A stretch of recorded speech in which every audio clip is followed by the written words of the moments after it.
neighborhood boy Stephen A. in the house, sitting in the host chair, and it's very, very, very important that you see who's on the set with me. We know it's a doggy-dog world on Wednesday mornings. Mad Dog Russo's in the house. He is going to behave. Trust me, I got my man Swaggo in the house, okay? He tries to be a bit belligerent, but the big man huffing and puffing got love for your boy, so I got nothing to worry about there. And then that Benedict Arnold, a.k.a. Sergeant Friday, let the man know that that's Saturday. Look at him ready to cause trouble right now. It's the crew in the house. Holla at your boys. Let's go, y'all. First Take is powered by Shopify.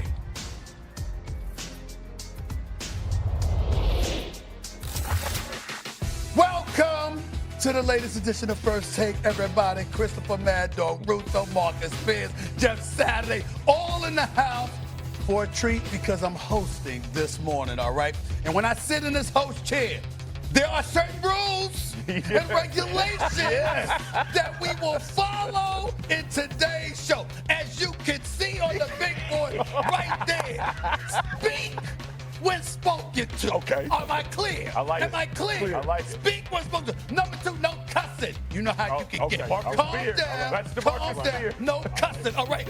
Address me as Stephen A. or Mr. Stephen A. Doggy and Sergeant Friday. You gotta behave yourself, okay? Number 4.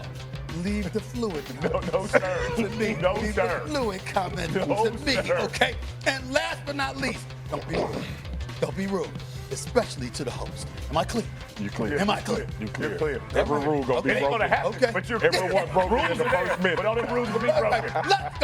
let's go. We're kicking things off with this week's Thursday night matchup in Buffalo.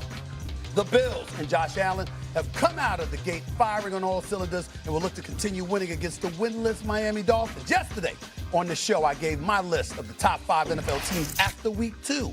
And here it is. I moved the Bills to the top spot after their dismantling of the Jets in MetLife Stadium on Sunday. The Eagles dropped down to number 2, and the rest remains the same. So we're going to go to you, Doggy, because it's a Doggy Dog Wednesday. Are the Bills, as in the Buffalo Bills, the best team in the National Football League? You have to put the Eagles still number 1, Steve. What are you doing? You're trying to get a little reaction? Didn't I tell you don't be rude to the host? Didn't I tell you don't be rude to the host? Take it easy. You have to put the Eagles 1. They beat the Chiefs. I know they weren't great, but they beat Kansas City. And last year they won the Super Bowl. You can't move them down a knock because of 2 games. They stood and they're 17-1 in their last 18 games. You know they're 17-1 in their last 18 games. How do you move them to 2 when they won 17 of 18? And Buffalo's lucky to beat the Ravens, thanks to your old buddy John Harbaugh, who can't stand you. One of those guys who said Saturday shouldn't be coaching in the NFL. Him and Kara got together. You remember that, Jeff? I haven't seen him. He don't call, he don't write, and he don't know SVP. Anyway, I put the Eagles number 1. I'll put Buffalo number 2. Marcus. I go yes. Hold on a second. You don't do that. That's my job. You only address the host. You are not the host. I will tell who goes next. You may go. I got the Bills 1, man. Listen, I'm basing it off this year. I can live in the moment. I get 17 of the last 18. I understand that they've been super impressive. I think it says more about the Buffalo Bills in the Baltimore Ravens game because they lose those most of the time. And the fact that that team not only had enough firepower, but still stayed true to who they were. Josh Allen was phenomenal, but it didn't turn into some Superman heroics in order for them to win that game. Obviously, they had the cause fumble on Derrick Henry, which is very unconventional of Derrick Henry, but good teams find ways to do that. And when I think about this season, and I've said this before in the past, Josh Allen, to me, with this style and iteration of him as a quarterback, has a better chance of winning the Super Bowl than the one that we was ranting and raving about that was throwing 50 touchdowns but also 20 interceptions. So I like what the Buffalo Bills are doing philosophically. I think they're the best team in the league. You may speak, Sergeant Friday. Well, the good thing is at least you got the top 2 teams right, because usually you don't do that. But you did that at least. But you got. Did we just say don't be rude? Did you miss rule number 5? Don't be rude. I'm just being honest. Like, you finally got at least 2. 50% is pretty good for you. So I'm going to say you got to flip them. I'm with you. The Eagles, and this is my favorite part about you. I remember last year with the Chiefs, you'd be like the reigning, you're the belt motion champions, Kansas City Chiefs. I'm not going to move it.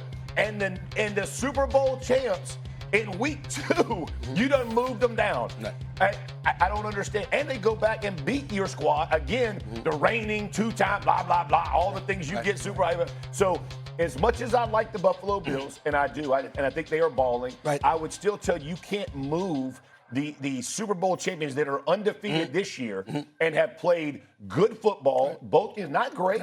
It's the start of a season. And listen, we talked about it last year. It's not, they don't win pretty, right? The Bills win pretty. They score a lot of points. Okay. Everybody's going to be excited. The Eagles win with the tush push, and everybody hates that. Right. I love some ugly wins. Okay. And I think you're hating a little bit on. I think you're hating a little bit on the Eagles. A couple of things. Number one, the only person allowed to lose fluid is me.